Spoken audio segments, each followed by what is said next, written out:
정말로 저는 한국에 있었고 이 사진도 제가 찍은 거예요. 왜 제 말을 안 믿으시는 거죠? 여기 한 남성이 억울해하며 공항의 심사관에게 호소를 하고 있습니다. 오늘은 파나마 국제공항에서 벌어진 충격적인 사건에 대해 이야기해 보려고 합니다. 이 사건은 국제범죄와 관련된 긴박한 순간, 그리고 작은 단서 하나가 밝혀낸 엄청난 진실을 보여줍니다. 그날 공항 심사대에는 늘 그렇듯이 수많은 승객들이 줄을 서 있었습니다. 심사관 엘리엇은 매일 반복되는 루틴처럼 승객들의 여권을 확인하고 짧은 질문을 통해 입국 여부를 결정하고 있었죠. 엘리엇은 파나마 공항에서 8년째 근무 중인 베테랑 심사관이었습니다. 그가 맡은 심사대는 남미와 북미를 연결하는 중요한 환승 구역으로 하루에도 수천 명의 승객들이 이곳을 지나갑니다. 다양한 국적의 여권들이 그의 손을 거쳐가지만 엘리엇은 작은 단서도 놓치지 않는 꼼꼼함으로 유명했습니다. 그에게는 늘 되새기는 철칙이 있었습니다. 모든 여권에는 그 사람의 인생과 진실이 담겨 있다. 이 철칙은 그날도 그의 손끝을 통해 중요한 발견을 만들어냅니다. 그는 30대 중반쯤 되어 보이는 남성이었고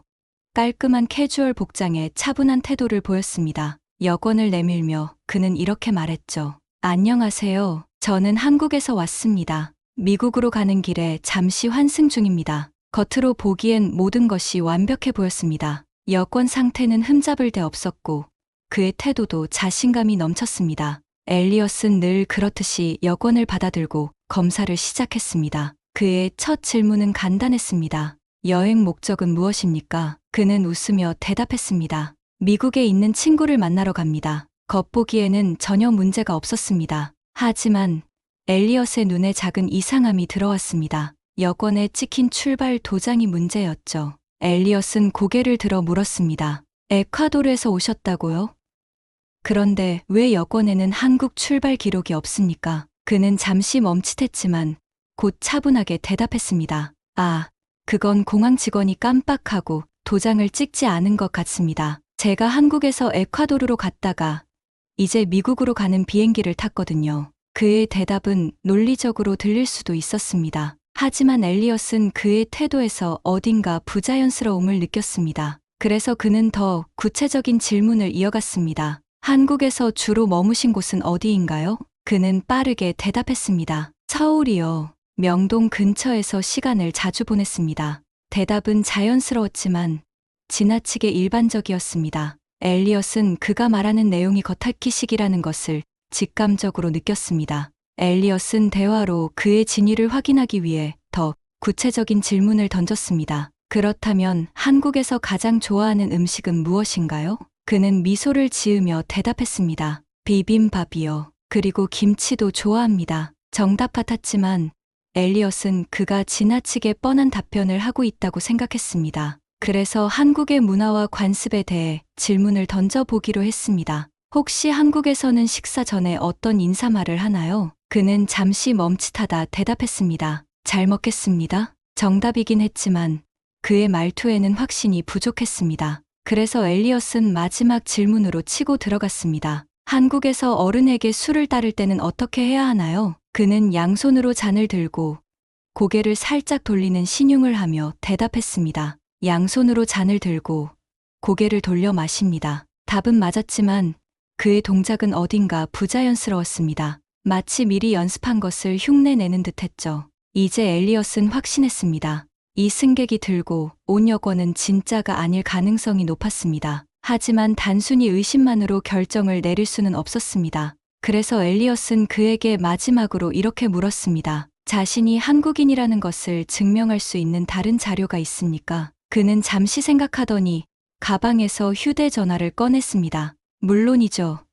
제가 한국에서 찍은 사진이 있습니다. 이걸 보시면 믿으실 겁니다. 그가 내민 사진은 명동 거리와 남산타워를 배경으로 찍힌 것이었습니다. 그는 자신 있게 말했다. 이 사진은 제가 한국에 있을 때 찍은 겁니다. 명동 거리에서요. 남산타워에도 올라갔어요. 사진은 얼핏 보기엔 완벽했습니다. 명동 거리의 간판과 남산타워의 모습은 매우 자연스러워 보였죠. 하지만 엘리엇은 사진을 들여다보며 작은 이상함을 느꼈습니다. 조명과 그림자 각도가 어딘가 어색했습니다. 엘리엇은 그 사진이 진짜인지 확인하기 위해 보안팀의 사진 분석을 요청했습니다. 보안팀은 메타데이터와 GPS 정보를 분석하기 시작했습니다. 엘리엇은 사진을 받아 들고 한참을 살폈습니다. 얼핏 보기에 완벽해 보였지만 그의 눈에 한 가지 이상한 점이 들어왔습니다. 명동거리라고요?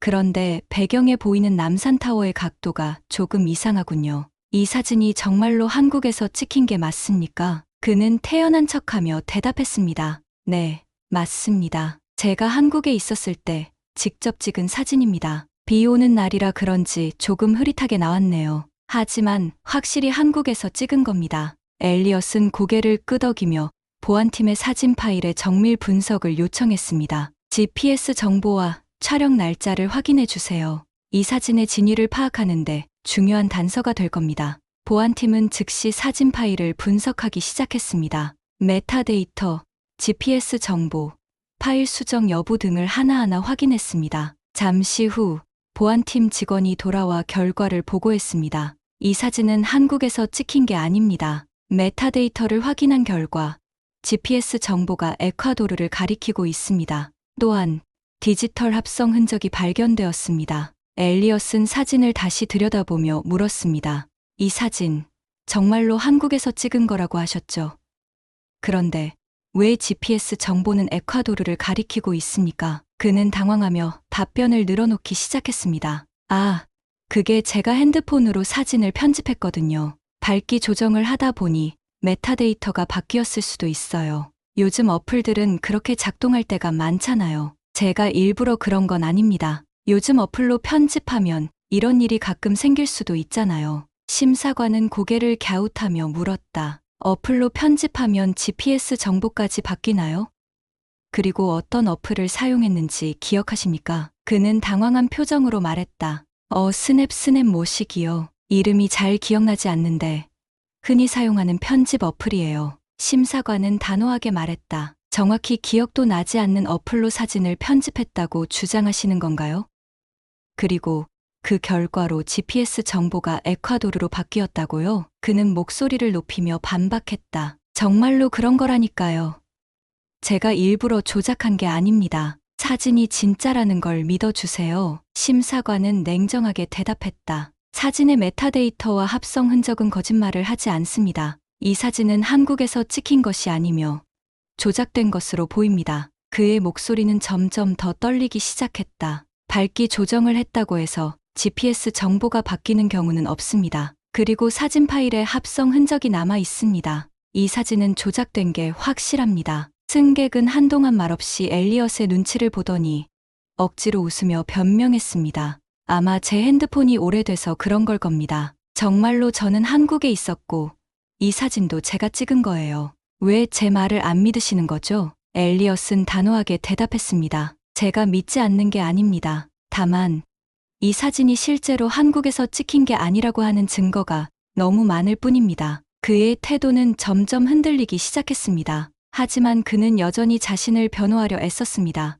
이때 그는 마지막 증거라며 가방에서 뭔가를 꺼냈습니다. 잠시만요. 제가 한국 운전면허증도 가지고 있습니다. 이걸 보시면 제가 한국에서 왔다는 걸 믿으실 겁니다. 그가 내민 운전면허증은 얼핏 보기엔 완벽해 보였습니다. 글씨체부터 보안 홀로그램까지 모든 것이 흠잡을 데 없어 보였죠. 이 면허증은 어디에서 발급받으셨나요? 서울 강남구에 있는 운전면허 시험장에서 발급받았습니다. 제가 2019년에 한국에 있을 때 직접 발급받은 거예요. 엘리엇은 면허증을 유심히 살펴보다가 발급 번호와 홀로그램의 미세한 차이를 발견했습니다. 그는 즉시 보안팀에 요청했습니다. 이 면허증의 발급 정보를 한국교통안전공단의 데이터베이스와 대조해 주세요. 진짜인지 확인이 필요합니다. 보안팀은 면허증을 분석하며 데이터를 검색하기 시작했습니다. 얼마 지나지 않아 결과가 나왔습니다. 이 운전면허증도 위조입니다.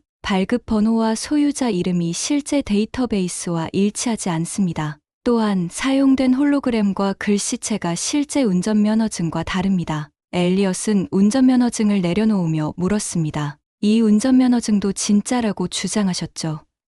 그런데 왜 한국교통안전공단의 데이터에 기록이 없을까요? 그는 한동안 말을 잇지 못하더니 억지로 웃으며 대답했습니다. 제가 면허증을 갱신하면서 뭔가 문제가 생긴 걸 겁니다. 제 운전면허증은 분명 진짜입니다. 이런 실수는 어디서나 일어날 수 있는 거잖아요. 하지만 그의 변명은 더 이상 설득력을 가지지 못했습니다. 이제 그의 거짓말은 점점 무너지기 시작했습니다. 엘리엇은 단호하게 결론을 내렸습니다. 위조된 여권, 조작된 사진, 그리고 가짜 운전면허증까지 모든 증거들이 당신의 진술을 뒷받침하지 않습니다. 그는 마침내 고개를 떨구며 한숨을 쉬었습니다. 알겠습니다. 제 실수입니다. 하지만 제가 해를 끼치려던 건 아니에요. 그냥 미국에 가고 싶었을 뿐입니다. 엘리엇은 그를 공항 보안팀으로 이송하며 말했다. 미국에 가고 싶었다고 해서 이런 식으로 위조, 문서를 사용하는 건 용납될 수 없습니다.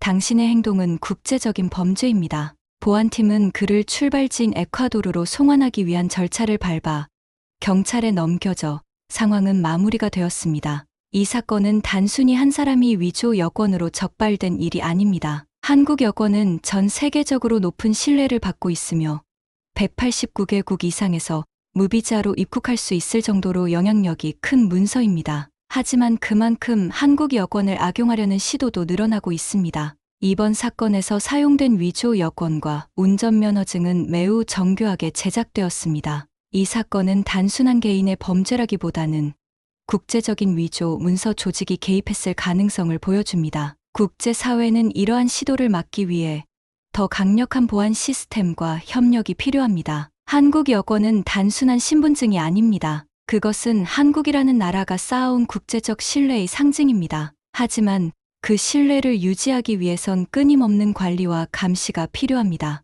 오늘의 이야기는 단순히 한 범죄자를 적발한 것이 아니라 한국 여권이 가진 가치와 그 가치를 지키기 위한 노력을 보여줍니다. 여러분, 오늘의 사연은 어떻게 보셨나요? 정교하게 위조된 여권과 운전면허증, 그리고 가짜 사진까지 이런 사건을 통해 우리는 자랑스러운 한국 여권의 가치를 다시 한번 느낄 수 있었습니다. 한국 여권은 단순한 신분증이 아닙니다. 그것은 우리나라가 쌓아온 국제적 신뢰의 상징이자 세계적으로 인정받는 자랑스러운 자산입니다. 그렇기 때문에 그 신뢰를 지키는 노력은 더욱 중요하겠죠. 여러분도 이 이야기를 통해 자랑스러운 한국의 위상을 느끼셨다면 이 영상이 더 많은 사람들에게 퍼질 수 있도록 구독과 좋아요, 알림 설정 부탁드립니다. 감사합니다.